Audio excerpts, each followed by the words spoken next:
it's an overdue discussion that needs to take place inside of our churches. So we really appreciate you being here. And now that a dog has barked, we have to make our official John Piper joke. Yeah. No puppies were harmed in the recording of this podcast. Western Christianity has spent the last 2,000 years telling everyone they're separated from God. This is Not Church with John and Nat Turney. Hey, everybody. Welcome back to the podcast. This is your host, Nat Turney, with my brother, John Turney, as always. Say what's up, John. What's up, John? See, at least I changed it up. It wasn't hi, John. It was what's up, John. You know, did. I could have done the whole like what, but I opted to not do that. I know. I have couth and tact. That's what we're going with here. Okay. Yeah, we're going to go with couth and tact. This is the podcast that we have lovingly entitled "This Is Not Church," and we are honored today to have a really awesome, outstanding guest with us. Her name is Lisa Sharon Harper, and I'm going to read just a quick rundown. Won't even come close to telling you everything you need to know about this amazing woman, but we'll get a little bit of a glimpse into who she is. So here we go. Lisa Sharon Harper is the founder of Freedom Road, a consulting group dedicated to shrinking the narrative gap.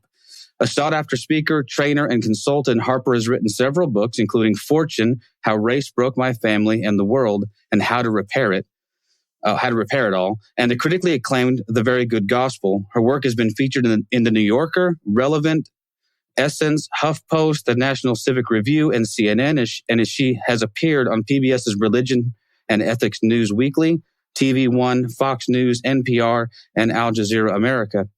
Harper previously served as the Chief Church Engagement Officer at Sojourners, where she mobilized the church to engage campaigns on immigration reform and racial justice. She has researched her family's origins for 3 decades and presented on her ancestors' achievements at the African American Civil War Museum. Harper lives in the same Philadelphia neighborhood where 3 generations of her ancestors lived. Welcome to the program.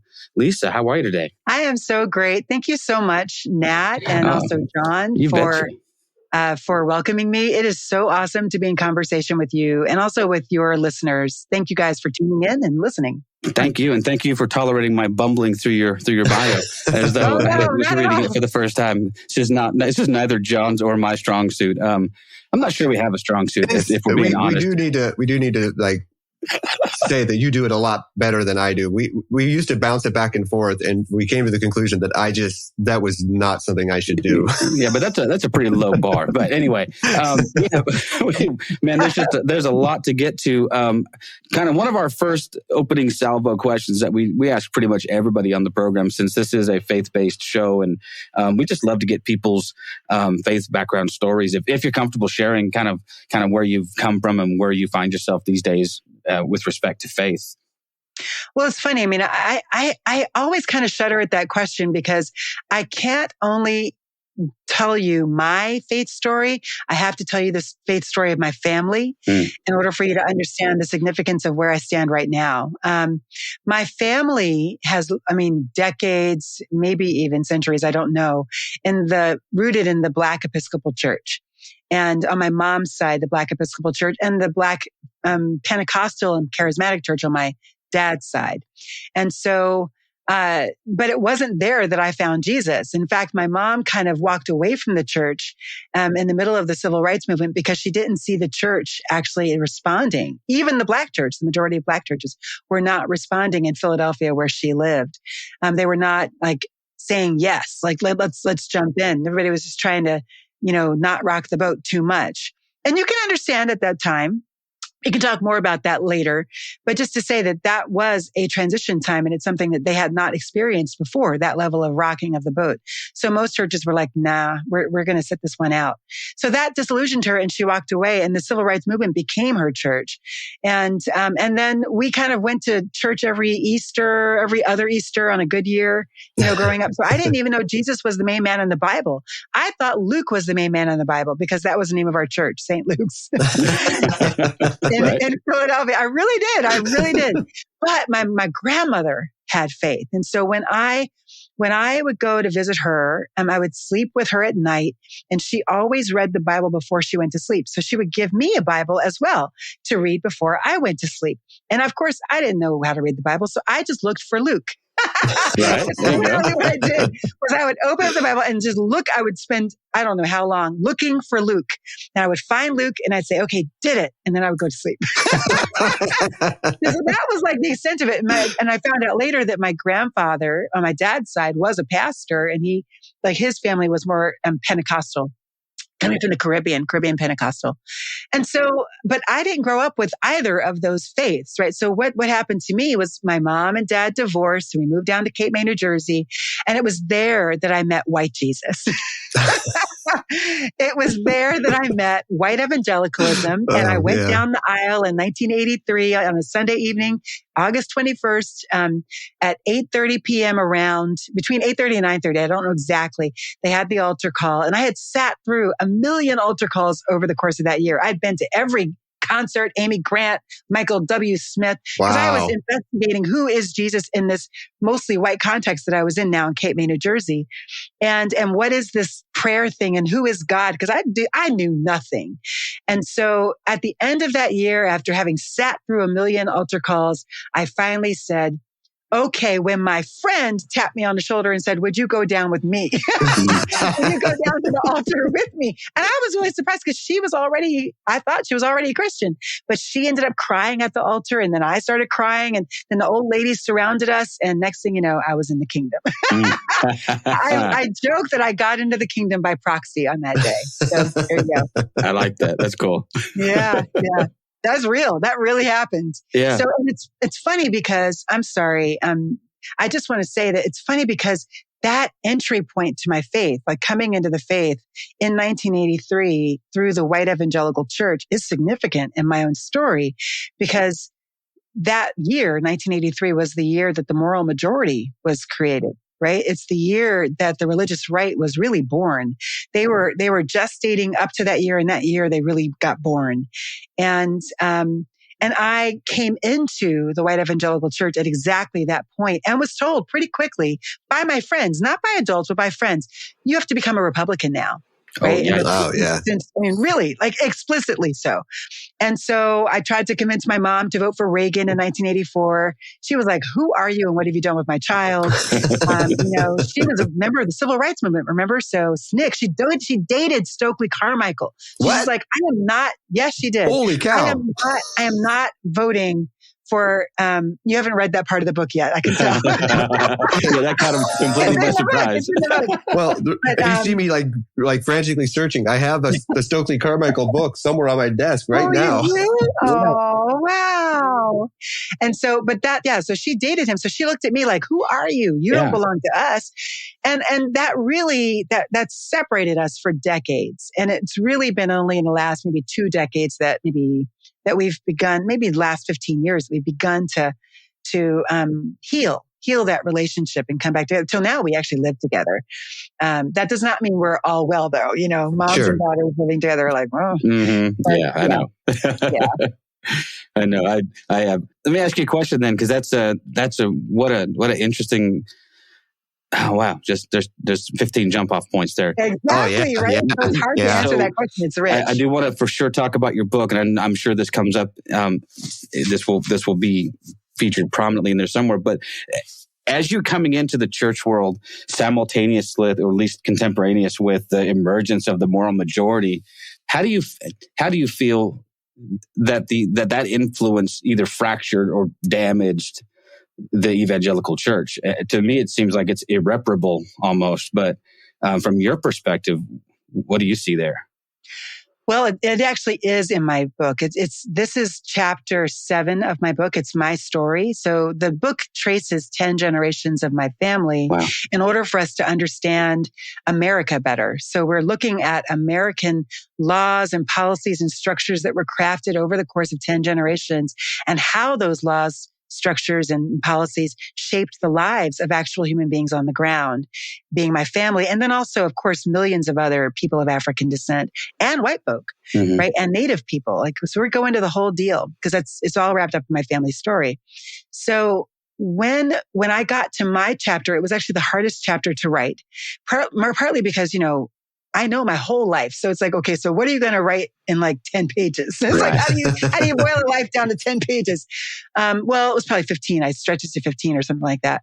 But it was, I think that the marriage, in fact, I know this to be true, the marriage between the conservative movement, the Republican Party, and evangelicalism was the demise of all three. Mm-hmm. I agree. All three. Yeah. All three. It literally corrupted all three. Before that moment, you had William Buckley and his, conservative mantra, his conservative ideology, which I still disagreed with, and he improperly placed race as not that important. Right. And that's just wrong. It's just wrong. And so you cannot do a political analysis or an economic analysis of America without taking into consideration the construct of race and its impact. And that we actually look at in my book. And so, but he wasn't Trump. I mean, he wasn't January 6th. He wasn't all that. And the Republican Party did not actually, before 1980, didn't have a solid ideology that it adhered to. The Republican Party was the party of Lincoln. The Republican Party was the party that actually that had the radical Republicans, right? That were the ones who actually established the 13th, 14th, and 15th Amendments. And so it's in the course of the 20th century that they began to shift, and it all shifted around race. That's where it shifted. And the Democratic Party, the same. They were the party that was fighting to keep the slaves, right? Right. To keep slavery, but that shifted also after World War II. And so what you have in 1980, 1983 is you have this, I think, just demonic marriage between the evangelical church, which had gone underground after the monkey trials had embarrassed them back in the 1920s. And the monkey trials being like the whole evolution in the schools thing. And they were like, they lost. And so they were embarrassed. So they went underground. So you have that embarrassment. But the thing that brought them back out to fight was not abortion. It was not Roe v. Wade. They weren't even silent during Roe v. Wade. Most of them, including Southern Baptist Convention, said, yeah, that was a good ruling. They literally made statements saying, good ruling, right. Good on you, right? For Roe v. Wade. But it was Bob Jones University versus the USA that brought them out in force, because that was the direct fruit of the civil rights movement. Now moving into the heart of evangelical America, threatening white supremacy there. Threatening the race schools that developed as a result of, and also before, Bob Jones was before, but certainly most of them were as a result of the Civil Rights Act, which enforced Brown v. Board saying separate is not equal. So desegregation of schools. So when the U.S. IRS went after Bob Jones University because they were accepting tax exemptions as a religious entity, but they were also not abiding by the Civil Rights Act and the title in it in particular that did not allow for segregation. Bob Jones University fought that for like a decade, and it was that fight that mobilized Jim Baker and Pat Buchanan and others to fight to rally to Bob Jones University's aid and to begin to unite a movement within the evangelical world around this conservative political agenda. The conservative organizer at the time, Paul Weyrich, said explicitly, and this is actually documented really well in several books by Randall Balmer, and most recently in his book, Bad Faith.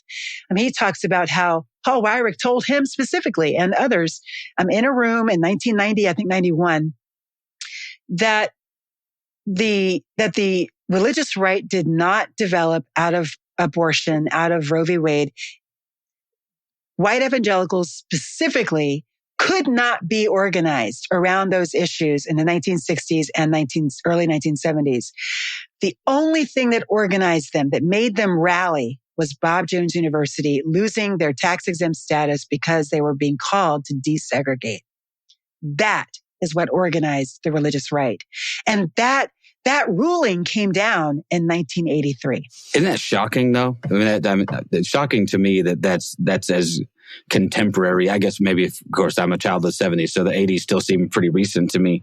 But that's shocking to me. I grew up pretty much most of my life being aware of the moral majority. Oral Roberts and, all of his ilk, and John and I, of course, being raised in mostly evangelical churches of one stripe or another. To me, it's almost gotten to the point. Okay, I'm going to stop qualifying these statements. It's gotten to the point, not almost. It's at the point now where those three things are inextricably intertwined. Like, I don't know how you unravel them. I don't know that you can. Whatever political arm is married, I always call it an unholy union, whose bastard child is always violence, whose bastard child is always exclusion. But there's this unholy union of church and, religion and politics, and then you throw whatever cause du jour, whatever. I like what you said there. It seems like they'll search for whatever rallying point they can find. Oh, and that's exactly what they did. They said, what can't would a lightning rally rod around? be? Right. And now in 1983, the reason why the rally point shifted to abortion then is because they lost. They lost the Supreme Court case with Bob Jones. And so they realized we can't rally around race anymore. They had been rallying around race for the entire 20th century up to that point. It was those people, those exact people that were fighting on the side of segregation back in the 60s, fighting against Dr. King, fighting against Rosa Parks, fighting against desegregation of buses and schools and lunch counters. That was those people. And now, since they lost Bob Jones, they said, we can't win this as long as the Supreme Court has, even half of the Supreme Court is moderate or liberal, because it's the Supreme Court that instituted Brown versus the Board of Education, that the Civil Rights Act rests on, and that Bob Jones was ruled according to. So now we have to change the Supreme Court. And it's the Supreme Court then that became the primary strategy of the right to shift the world.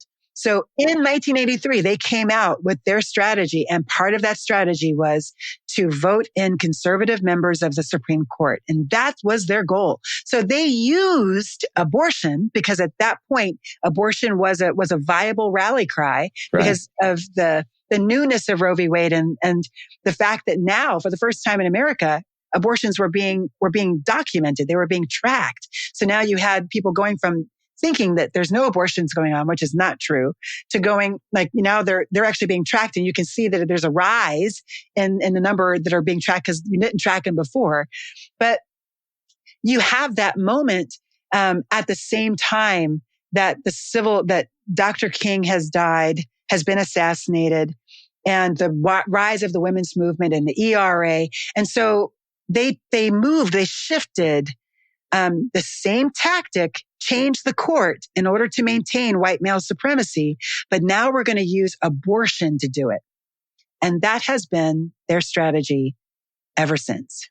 And I've said this before, and I've posted on this before, that one of the reasons I feel that they have latched onto abortion as this way of continuing this idea of the moral majority, the religious right, the conservative movement, whatever you want to call it, is that I think deep down, one, they don't want it to change. Right. They don't want the law to change. And two, if it did, they would have to go out and find something else to rally behind, right? So, well, I mean, honestly, the thing is, here's the thing. Think about this, John.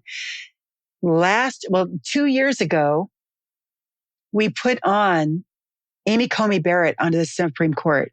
And that tipped the scales of the Supreme Court to be extremely conservative now. Now there's a vast minority of moderate to liberal voices on the court. And that means that there's no possibility really of having rulings that are going to benefit people of color, because never in the history of the Supreme Court has there ever been a majority conservative ruling that has upheld or strengthened the rights of people of color. Never. So when you make that the calculus, right now what we have the same calculus in our Supreme Court that we had when Plessy versus Ferguson was ruled back in the 1890s. Plessy versus Ferguson separate and equal is just fine. That's the calculus we have in the court right now. That's the makeup, the ratio that we have. And that was the goal. So now what's happened? Well, we're still doing abortion, but now they're going for guts, right? They're going for blood. They're doing it now legally. They're not legally. They're trying to completely overturn it according to the court. But they also need something else because it is that's going to be gone pretty soon. Roe v. Wade is going to be dead pretty soon. That's kind of the accepted understanding. Well, what do we need then? We still need a rally cry. Right. Now we have CTR. Now we have critical race theory. That has become the new bogeyman. So, would you go as far as to say that, like I was saying that, so the abortion debate was always going to be a debate because they needed that as their rallying cry. But now, okay, so here we have this reemergence of, I don't want to say reemergence. That's like the wrong way to say it, but this new connection or whatever to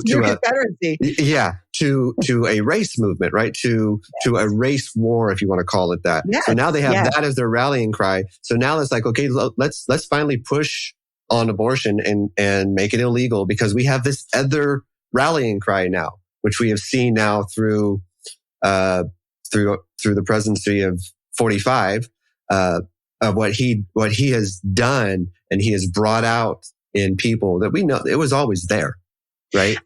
Here's the thing, John. I think that part of what we have to understand that this is all happening in a larger context, a larger political context in America, that never before in American history have white people of European descent, been in the minority. So starting in 1662 with the very first race law that we talk about in chapter 1 of Fortune, right? And then 1664, the first colony of Maryland race law that impacted my family.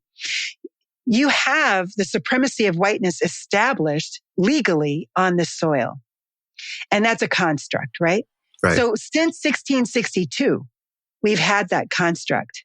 We've had the assumption that white maleness is going to be supreme, there's an assumption of rulership, an assumption of agency, an assumption of stewardship, divine call to steward this land, right? Right. So in 23 years, demographers say America will no longer be majority white, majority people of European descent. It will now be no clear majority, but if you look at it in terms of white and people of color, majority of people of color. And that is what is causing them to crack down now on abortion laws, because not only, I think people have to understand, white women were never really intended to be a part of the franchise. We see in chapter 1 of my book that very first Maryland race law that was passed, they said, if a white woman marries an enslaved black man and has children by that black man, who are now mixed race children, she herself shall be enslaved by her husband's master until her husband dies. And then her children and their children will be enslaved in perpetuity. So they even used back then, these white men who were the planter class, they even used their own women to gain their own economic foothold here. Isn't that deep? So white women were really never meant to be part of the franchise. And then immediately, I'm telling you, this is so freaking, like when I did this research and I saw this, my eyes just popped. Immediately after the Revolutionary War and the establishment of our Constitution, the first Congress, 1787, right around that time after the Revolutionary War, white women lost the right to vote in almost every colony, every state now, right? And New Jersey was the last one to go. New Jersey was the last state to go. It was like in the early 1800s. But one by one, as America became America, women lost the right to vote.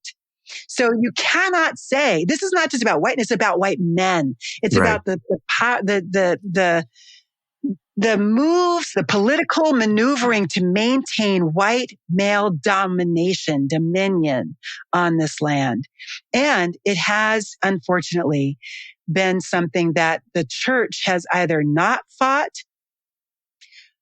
co-opted, and actually used itself in order to maintain white male dominion within the church. You can see that clearly within the Southern Baptist Convention and also the PCA, not PCUSA, PCA, Presbyterian Church in America. You can see that in other conservative, other white evangelical denominations that align with the conservative political movement, right? So the church is implicated, and the church has been implicated from the very beginning. The church was the arbiter of indenture or slavehood, I found out in the course of my research in Maryland, and it turns out in most of the colonies eventually. So when we ask the question of like why the religious right gained power within the evangelical world, it's because the evangelical world is run by the very same people that have been fighting this fight for white male power since 1662. Well, that point you make about patriarchy is not lost on us. I mean, I was going to say it makes me wonder. I keep couching these things in kind terms. I'm going to stop being so kind. I know for a fact that if the evangelical right did not absolutely need white women right now, they would go back to their old ways. Absolutely. Of suppressing and subjugating and putting them, they're mercenary if nothing else, and they're pragmatic if nothing else, right? So they see a useful demographic for now. Dear white evangelical women, you're being used. Stop letting them use you. I mean, it runs so deep. Go ahead. I'm so sorry. Yeah. No, not at all. A clear example of that comes from my experience of the white evangelical world in college. I was a part of a college ministry that did not allow women to lead, and only allowed us to lead if there were no men present. And so I was a worship leader for 3 years, right? And then my last year, I had this white male worship leader who came on to staff, and he could play guitar. So now he came up to me after the rehearsal, by the way, that year, I think on our first chapter meeting. And he said, you need to now learn how to follow. I'm here now. So I'm going to be leading the worship team. Literally that same year, I co-led a prayer team. I swear to God, this is a daily prayer group that came together every day on our campus at 12 noon, co-led it with a man. And I was like hauled into like a late conversation at night with the staff leader and some of my friends who were going to a church that didn't allow women to speak, and they wanted to know, why can Lisa co-lead a prayer group? She's a woman. And I just said, so this is the way it used to be in that ministry. Today, women are allowed to lead. Why? Because there aren't enough men to lead. So that's what you're talking about. The mercenary nature. It's not theological. Oh, no. It's mercenary. No. It is. It's 100% opportunistic. Right. Mm-hmm. And, I saw this and I honestly, I see this within evangelicalism entirely. And you can see it, I think, really well on display with how they embraced Donald Trump. Because if white evangelicals are being really honest with you, if you get them alone in a room somewhere, they're like, I don't like this guy either. Yeah. But he's furthering my agenda. He's better than the alternative, whatever the narrative needs to be. He's a useful weapon. He's a cudgel that you can go out and bash people with. But so it's so opportunistic that if that doesn't underscore how deeply corrupt that whole institution is, I don't know what does. I'm not sure I don't know that it's savable. The institution, that is. I mean, I have to believe people are salvageable, but that institution may not be. Yeah, I really did. I was part of the movement to save evangelicalism back in the late 2000s and early 2010s. Right? Yeah, very much like, got to save this, get it back from the right. They're decrypting it. Yeah, we're taking it back. Yeah. I really started to think, I'm thinking, did Jesus call himself an evangelical? No. Did Paul? No. In fact, the people who now even historians call evangelicals didn't call themselves evangelicals. So why do I feel this need? And evangelicalism is a movement that came out of the European historical experience for a reason. I mean, it did great things when it first came about in the 1600s in Europe. I mean, seriously, like it actually democratized the faith. It brought about prayer groups and Bible studies to take the power to define the faith out of the clergy and into regular lay people. That's an amazing thing that happened. In fact, it was kind of a democratizing force in America as well. well.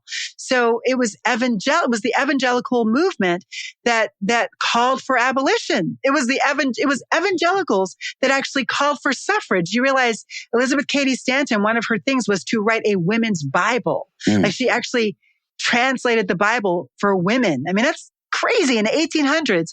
So this was a European project that happened in a context for a reason, and good stuff happened.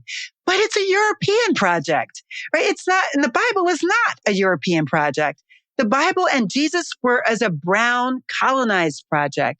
It's people who were literally colonized by white supremacist Rome, by the Roman Empire, which literally believed that you were not fully human if you were not Western like them, male, or able-bodied.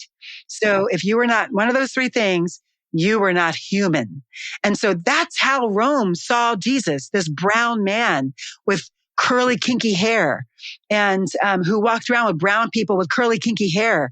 And so they were not seen as fully human. And yet, it's in the halls of white empire that our faith has been redefined, has been defined for us. So what it looks like, I believe, what it's going to take for the church to be made well again is to decolonize our faith. Our faith has been colonized. Jesus has been colonized. And how do we do that? We lift Jesus out of his context. We lift our faith out of the context within which it was born, written in, originally interpreted within. No, it's John and I are both sort of, I don't know if we're in the midst of, or if we're sort of, I don't know, immersed in this thing that has been called deconstruction by many. And it's just a process by which we've, either knowingly or unknowingly begun to go and question, unravel a lot of things that we had thought to be pretty solid and foundational. And it's been a hell of a ride. But I bring it up because the inevitable question after you sort of go through that process is then what do you rebuild after? Yes. And so my question for you then would be, is that a project? Is that a renovation project that's worth undertaking? Or are we better off imagining something completely different? Like do we not want to keep the same framework, the same, and maybe just think about anyway, I'm just curious what your thoughts are. I articulated that so well, by the way. That was awesome. I hear you, brother. I hear you. Long beard and all. It does provide a filter, Yeah. No, but it does. It speaks a lot. So here's what I say to that. Don't throw out Jesus. Oh, no. Don't throw out the Bible. Just understand who they really were and who really wrote it. It will change what you see. It will change how you understand it. And I think we need to appreciate the theologians of Europe that were speaking into their context. Calvin had a very specific project speaking into a very specific context. But what we've done is we've taken his context and said it works everywhere. And it doesn't. Luther had a very specific thing he was working against. It was good what he did. But Luther also, was not cool in other ways. He was also a white supremacist, right? So very much so, right? So what the question that I've been asking, and I don't actually call it deconstructing. I call it decolonizing for a reason. Yeah, for sure. Because it's not simply a deconstruction project. That for me feels a little bit too unguided. Like there's nothing really guiding it. I'm guiding the project, guiding the work. Okay, anybody can deconstruct anything, quite honestly. So that's not very hard. But to understand that it's actually a decolonizing project, it grounds it in the history of what happened to it. It was colonized. It was colonized by Constantine to begin with, when this brown faith was taken up into the halls of European empire. It was colonized when it was Romanized. It was colonized when it was Germanized, when it was when it was taken up into the halls of academia and then said, whatever you say is true, that's not how we see it, is no longer orthodox. Who are you? Really, who do you think you are to tell me, a brown colonized person, what this brown colonized text means? Come on now. And I think we can actually, we see the impact of that colonized religion precisely around slaveocracy, around the transatlantic slave trade. Yeah. Because it is in Calvin's Switzerland that you have deep investments in the slave trade. You don't have slavery in Switzerland, and you don't have Switzerland as a nation actually, owning or colonizing another nation. But what you do have is you have Swiss bankers and Swiss money, banking, funding the transatlantic slave trade. And it was Calvin's Switzerland that did that. So how could it be that this utterly saturated Calvinist land was okay with that? Well, it's okay with that because something was not right with the way that Calvin drew the faith, mapped the faith. Yeah.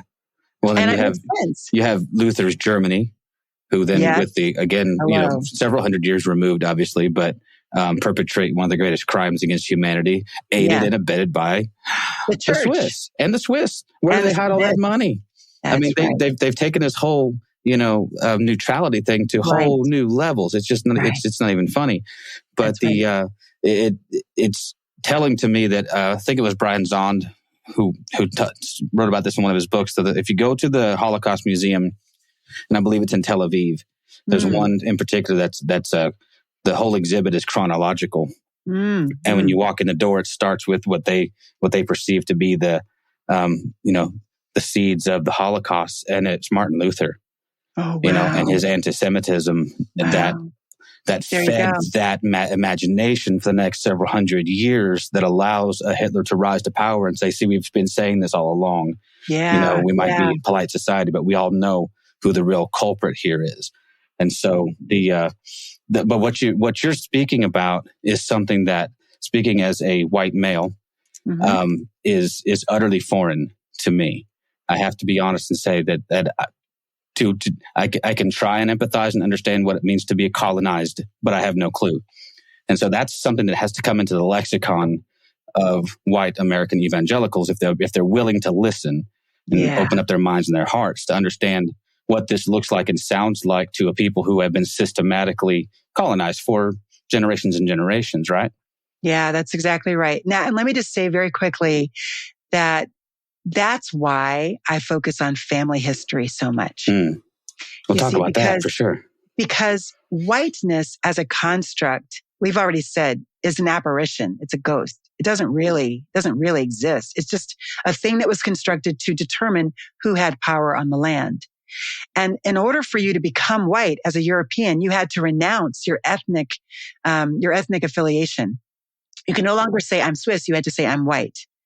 When you came to America, you can no longer say I'm Dutch or I'm white in order to get the bounty of whiteness, rulership on this land. And what that has done then is it's extricated white European Americans from their own history, from their own story, from their own people and struggle.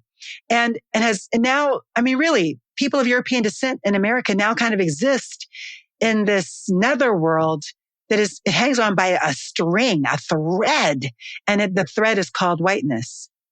It's the only thing that tethers people of European descent to their own identity is this thing called whiteness. And it only exists to do one thing, to determine who has power. So you understand then why January 6th happened.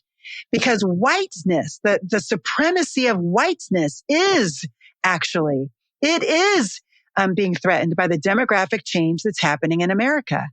It's going to happen. You cannot stop it. It's not going to change. So you have a choice as people of European descent. You can try to Continue that project of domination. Continue the project of trying to be the ones who are supreme, who have the assumed power in the room, and especially as white men. Or you can lay down your arms. I think it's time, y'all. It's time. It's time to lay down your arms against the image of God in the rest of humanity. It's time to come and join the human circle, the rest of us who are, we're down here on the human level, just simply being human and actually having a party down here. You're welcome to join us. You're good. It's good. It's actually, the music is amazing and the food is amazing. Right. And guess what? Your food and your music reclaimed would also be able to join it, because you do have history and culture that got taken from you when you claimed whiteness. You need to reclaim your identity. Isn't that interesting? Amen. Because, Nat and I were raised to grab onto certain parts of our background, right? And of course, we are of Irish descent, right? So there are moments where we are proud to be Irish, right? Right. But, St. Patty's Day. Yeah, exactly. And, our grandmother, which we can't claim this and we can't even prove it in one way or the other, but, she always told us that we were part Native American, right? That we were, her connection was always, said that we were Cherokee. Wow. And where were your people? Where were they? My grandparents, were from Oklahoma. There's a very good chance that there's some Cherokee in there. Pushmataha County is where my grandparents lived. So, wow. But looking through, we can't back this up. We can't really say that for sure. It actually looks, if it is even true, it's probably more likely that we are Choctaw than we are Cherokee. But again, as we move forward, that identity of Irish American or Italian American gets overlaid by I'm white, right? And you see it even back. You see it as the census starts to change how they write people down, right? And I noticed this in your book, right? You're either going to get a W by your name, you're going to get a B by your name, or you're going to get it was an MU. And MU is mulatto, meaning both. Right. Or an I later, meaning Indian, although most people didn't claim that unless you're an Indian country. Yeah. So the census even works in its way to basically pigeonhole us into white people, black people, mixed race, or Indian, right? So they even take away our history. They even take away our connection to whatever we were to hold on to that power as a white person that I have. Right? That's exactly right. And John, let me just say this, that in all of the years of the census since 1790, the only racial categorization that has never changed, never been disaggregated, never been pulled apart and parsed apart is white. You will never see a racial category on our census that says Irish American, right, or Dutch, no, it's white. But you will see African American, Caribbean American, Nigerian. You'll see multiple Asian American or Asian affiliations. Hmong is on there, which is not a race; it's a nation and a cultural group and an ethnic group, but it's not a race. So race itself is an illogical construct that looks illogical when you look at our census. Would you say that it's maybe overtly or not overtly a way of creating a system that keeps whites in the majority? Overtly. That's exactly the point. That's the reason. Yes. And that's why they've never disaggregated whiteness, because that would cause white men to lose political power. So yeah, you start breaking that apart to all the different affiliations, and now we look like we're more evenly spread out, right? Exactly. Rather than one huge voting block that we're all going to just go vote the same way. Exactly. It's such I remember the first time that I heard somebody talk about some of this stuff, especially about whiteness being a construct, and I can't remember the way that she put it. It was essentially that whiteness was created as the norm against which everything else would be measured. And it's a very subtle and sneaky way of preserving a supremacy that maybe feels less obvious. Is that you think I'm saying that correctly? I mean, it's obvious to some, but for others, it might be like, well, we're not that's just normal, and everything else is now a variation on that theme. I think that what whiteness was created to do in America, and actually anywhere where colonization happened by European powers, whiteness was created to establish who could rule there. That's what it was. It was created to do that. But the impact of it, the fruit of whiteness was that it normalized, made whiteness normative. As in, what it did was it said white people are human, right? Because we know on the first page of the Bible, it tells us humans are called to exercise dominion in the world. It's what it means to be human, is to be made in the image of God and called by God with the capacity to exercise dominion in the world. That's what it means to be human. So when people of European descent instituted this policy, this construct called whiteness, and said white people are the ones who are created to exercise dominion in the world, what they really did is they said white equals human. Yikes. Okay. You see what I'm saying? So then whiteness is absolutely normative. White is human. Anything that's not white is not human. Well, and we went as far as to put it in the Constitution, right? Clearly, it's compromised. Yeah, right. That only white people were considered fully human. Yes. Anybody else was not even close to the level of what the white race, which again doesn't exist. For everyone whoever's listening right now, the white race is completely made up. Okay. Stop using it. Yeah. We are who we are. We are our descendants. We are connected to the people of our past. And shockingly, you're going to find out that all of our past connects to that area called Africa. Because we can see where the original people came from. And if you are too blind to see that, if you're too ignorant to see that, then you're just living in the white supremacy lie.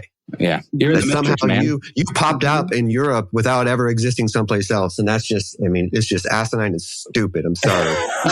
Okay. Well, let me just say something great. I want to say something important about that, though. Yeah. It's important for us to renounce the power of whiteness in our world. And I do think it's important for people of European descent to reclaim your heritage. But it's also important, really, really important, for us to not deny the actual racialization that happened in our world, the whiteification of our laws and our structures and our schools and our Bibles, our churches. We have to face all of that in order to find a new way of living together in the world. Yes. Yeah. Well, and that's, unfortunately, that's going to have to be where we're going to have to call a close to this conversation, which I absolutely don't want to do. But I know we have to, and people listening, we have just barely scratched the surface of this book. You need to understand that we have just, there is so much in this book. And like I freely admitted, I think before we went on, that I've only read a third of it. It's a lot. There's a lot to read. There's a lot there to chew on. Take your time reading this book. Listen to what it's saying. I cannot tell you how important this book is to what we are trying to do here. What the voices that need to be heard. And I had notes that we never even got to that I want to talk about. I just want to thank you so much for coming on and talking to us. We appreciate it. Just remind us again, when does the book release? The book releases February 8th. And you can track with us throughout the month of February. We're declaring February Black Fortune Month. And so nice. An opportunity to read the book. You can download the study guide. So you can actually, it's like an interactive journal guide. You can actually just go ahead and really do some deep reflection in the book. And then also weekly events. And it'll be ending with a call for truth telling and repair at the end of the month. That's amazing. Nice. So please get yourself on the pre-order list, or make sure you get a copy when it comes out. And churches, if you're in a church and you're leading a church, whatever, really think hard about bringing something like this into your congregation to open up a dialogue. I think that it's an overdue discussion that needs to take place inside of our churches. So, we really appreciate you being here. And Now that a dog has barked, we have to make our official John Piper joke. Yeah. No puppies were harmed in the recording of this podcast. All right. Hey, it's usually me whose dog is barking. So. That's right. Yeah, right. All right. Well, I love it. Yes, we will definitely link to everything in our bio. Thank you very much. Yeah, thank you. Thank you for listening to This Is Not Church. Be sure to rate and review the podcast on your platform of choice. If you would like to partner with us, visit patreon.com/thisisnotchurch, where you will receive exclusive content such as early access to episodes, videos of upcoming episodes, and live Q&A sessions. Be sure to check out our Facebook group or follow us on Twitter and Instagram. All the links are in the show notes. We'll be back soon with another episode.